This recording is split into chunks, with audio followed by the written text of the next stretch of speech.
Welcome back to my channel. It's Al Lucas from Langley, BC. Good day po mga ka-retirees. Nagluluto kami ng pansit gisado kasi ito yung paborito ng apo ko.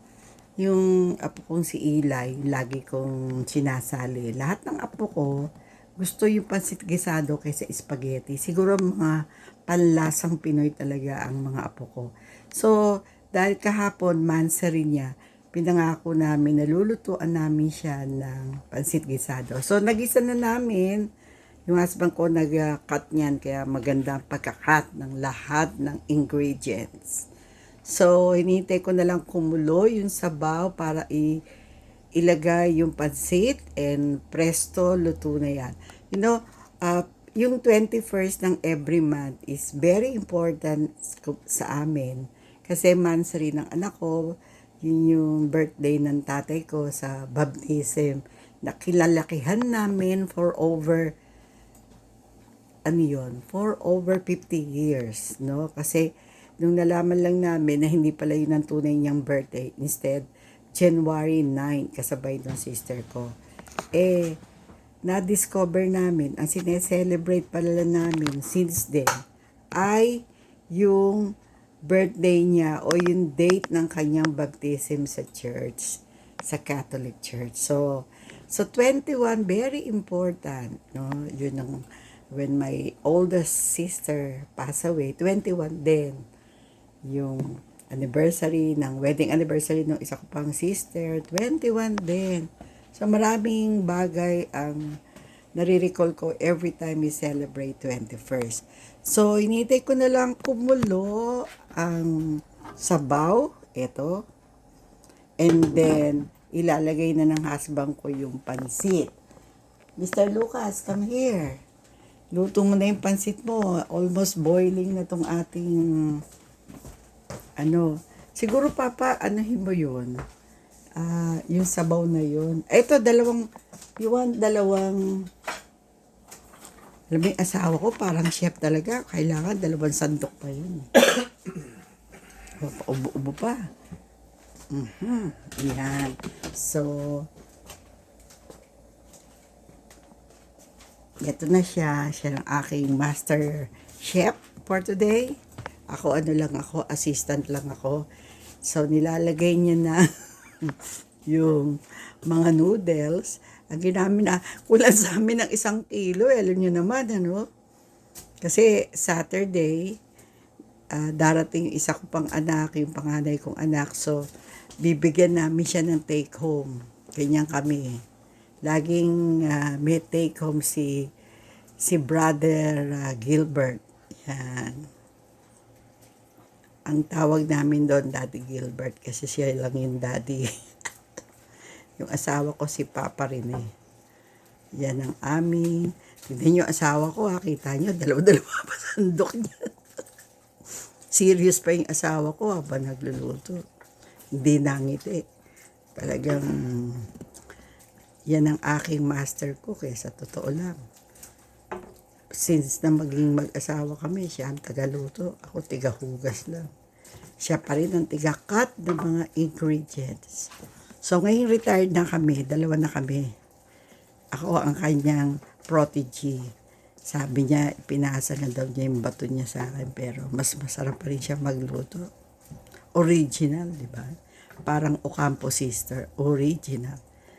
So sa kasi Chef RB, Chef Bilario, yun ang aking mga tutor eh. Yun ang aking tagapagturo. Call a friend pag may gusto kong lutuin. Hindi ba parang kulang yung pansit? What do you think? Natulong siya pero marami pa sa bago.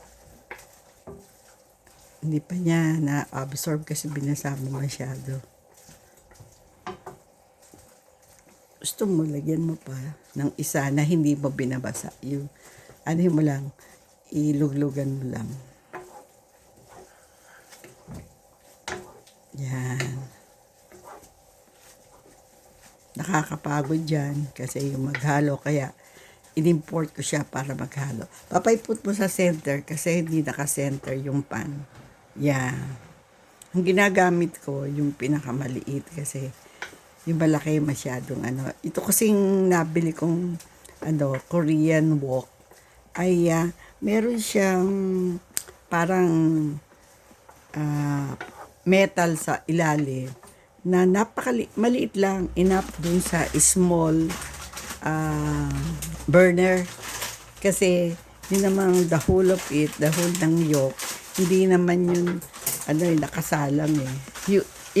Mo lang, ibalaw mo lang ng isa para easier for you. Yan. Enjoy na enjoy yung asawa ko magluto eh. Kaya diyan ko natutunan lahat eh sa kanya. Yan. And then you get some noodle. Sabaw siguro. Later on. Yan. Yan. Papayaan niyang ma-absorb yung huli. Kasi marami daw sabaw kaysa dun sa noodle. Sabi niya. Pero ako, alam ko okay na yon. Ito hanggang bukas na to, piyado ko. Pag ganito. Pero pag maulan, di kami nagkakanin, pansit lang. Kasi minsan sa Pilipinas, kumain ka na ng pansit, sasabayan mo pa ng rice. Pero dito medyo parang feeling kasi yung you feel full agad pagka kumain ka ng noodles, ewan ko ba. Siguro pagka matanda ka na, ganun ang feelings mo. Pero yung pag bata-bata ka pa, hindi, yan. Diba, naghahalo, hindi ko kaya yan. Hindi kaya ng mga kamay kong may arthritis. Sabi niya, siya rin may arthritis eh. Pero mas matindi yung akin. You add more sauce, Papa. Ito yung sabaw. Ito. No, not water, this one. Tingnan dito sa gulay. Yan, ina-absorb. Pinabayaan niya munang ma-absorb yung natitirang sabaw doon na chicken broth na nilagay ko. So, yung chicken, binoil ko na kagabi. Tapos, yun ang ginamit namin kaysa artificial chicken broth. Iba yung tunay na chicken, di ba? Ang wala lang kami nito, hipon, pa. Kasi, kasi yung mga anak kong iba, parang allergy sa, sa hipon. So, ito para makakain sila.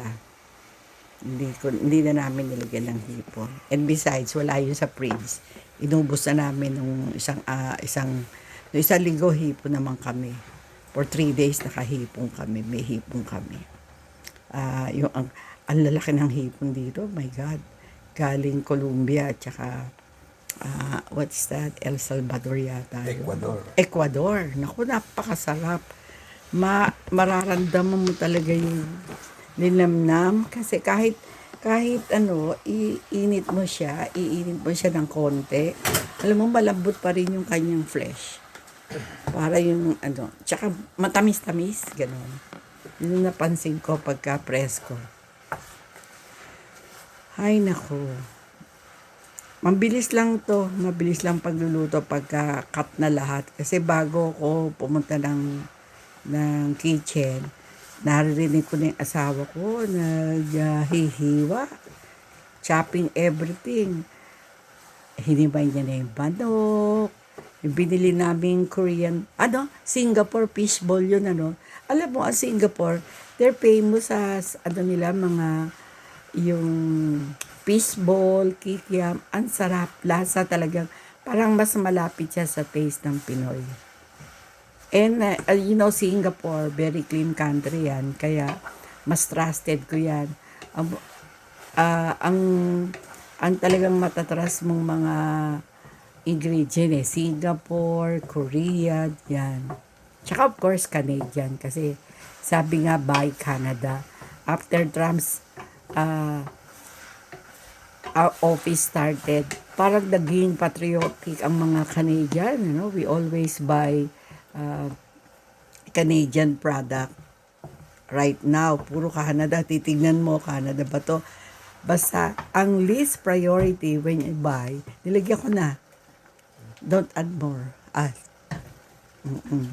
Baka umalat, Father, nilagyan ko na ng specials.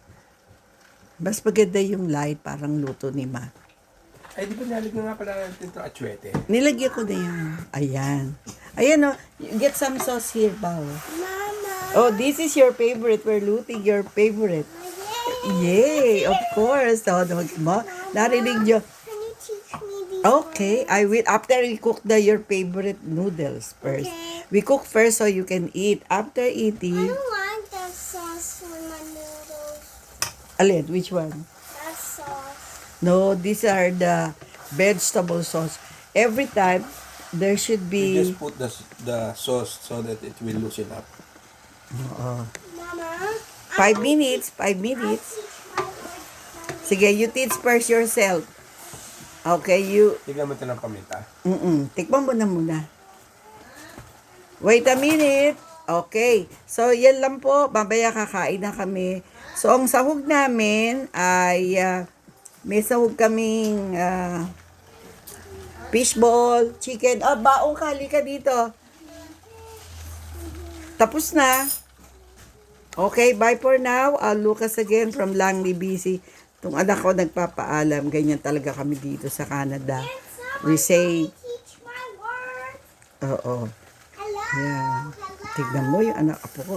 Bye for now. Mamaya makikita mo na kami kumakain. So long, farewell. Thank you for viewing. I'll Lucas again. Have a happy weekend and happy eating kami. Bye.